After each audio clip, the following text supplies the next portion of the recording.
Hi, this is Hannah, and I'll be walking you through how to create a new book a look on the Salon platform. Let's get started. To create a new book a look, start by heading over to the catalog from your main menu. Once you're there, switch to the book a look tab at the top. On the right-hand side, you'll see the Add Book a Look button. Click it to get started.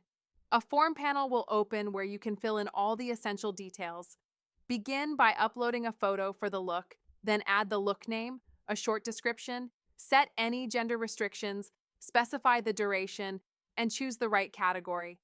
Once that's done, click Next to move into the pricing section. Here, you can set your walk-in, off-peak, and online prices.